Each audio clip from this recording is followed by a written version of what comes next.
Do short theme song intro.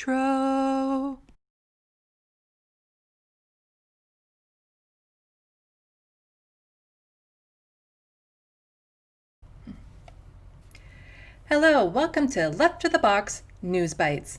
Do you know what the Order of Ontario is?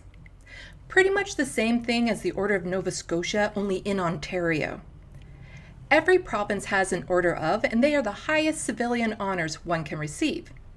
Now, I'm not saying you'll get one if you hit the like and subscribe button, but I'll definitely think you're worthy of one if you do.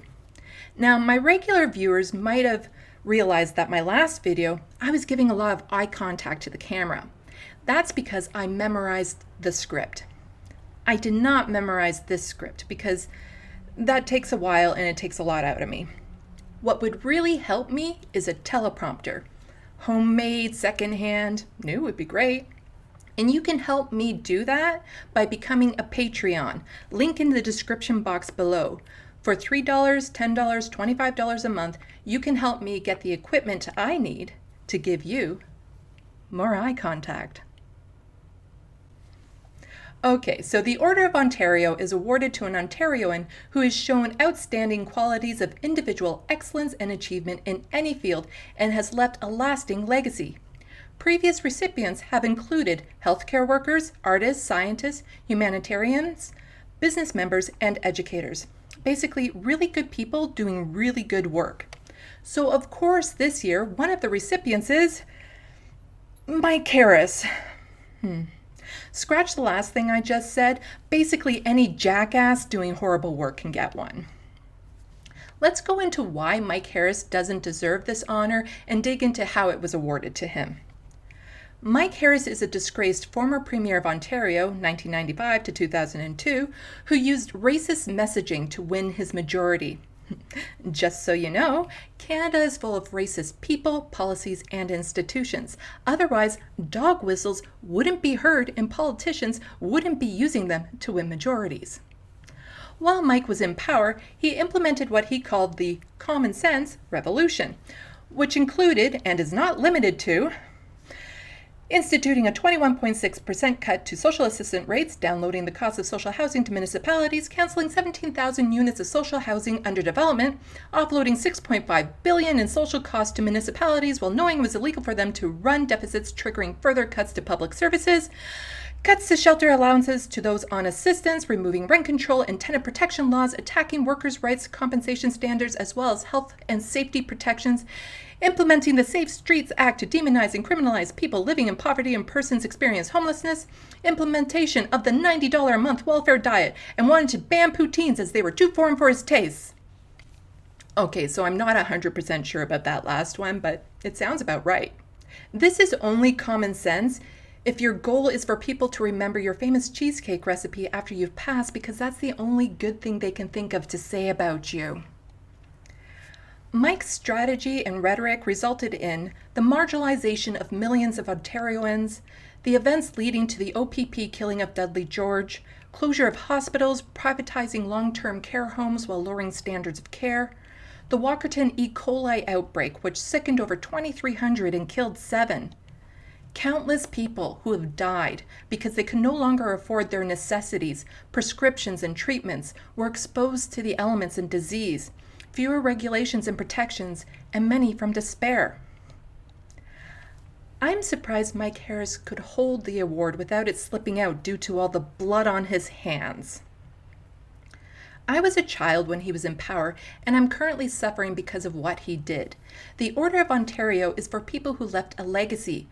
I guess they should have cleared up what kind of legacy they meant. And I can only imagine how hollow this honor feels to the healthcare workers who received the Order of Ontario alongside him this year. Why do I say that? Mike Harris's role as the chair of the board for Chartwell Retirement Residences, one of the most poorly managed for-profit long-term care corporations in Canada. You know, the places where hundreds of vulnerable seniors are dying from COVID-19 due to lack of care and safety measures. Please see my video called Long-Term Lack of Care Homes to learn about my experiences with long-term care homes. Link in the description box below. Mike Harris's policies put in motion the conditions my grandmother had to endure. So, how did Mike Harris receive this honor? More than half of the advisory council to the Order of Ontario have ties to conservative parties, and most of them are appointed by the Premier, Doug Ford, the same person who gave $170 million to the shareholders of long-term care homes, including Chartwell, while doing nothing to protect the people in those homes, and instead passed Bill 218, which creates barriers to justice for residences and their families to hold accountable the homes for neglect and disregard amid the COVID-19 pandemic. Basically, Mike got it because Doug likes him, and he likes him because he is also a horrible person. With all the favors Doug is doing for Mike, either Mike has the only viable kidney that Doug needs to live, or Doug sees Mike as a role model and wants to whitewash the neoliberal ideals, which has led to the suffering of millions in Ontario, and because, like with Charles McFetty, Doug rewards his buddies and serves the wants of corporations and the wealthy few over the needs of the people. I'm leaning more towards the second option. When horrible people are rewarded for the harm they cause, it sends a message that there is no accountability, and that the lives of those most severely impacted, people living with poverty or disabilities, don't matter. The Order of Ontario going to Mike Harris has sullied what the honor was supposed to represent. In my everyday life, I see volunteers, activists, kind people, people surviving the awful situations put upon them, and people who are fighting to make Ontario a better place for everyone, and yet most of them will never be recognized. But then again, these people aren't doing these things for recognition. They're doing it because they are caring, compassionate people. Doug Ford, Mike Harris, two turds in a toilet that deserve to be flushed away. We deserve better from our elected officials. Get involved, get informed. Leave party affiliations out of it and vote on the issues. Most of us agree on what needs to happen. Together, we can make positive change.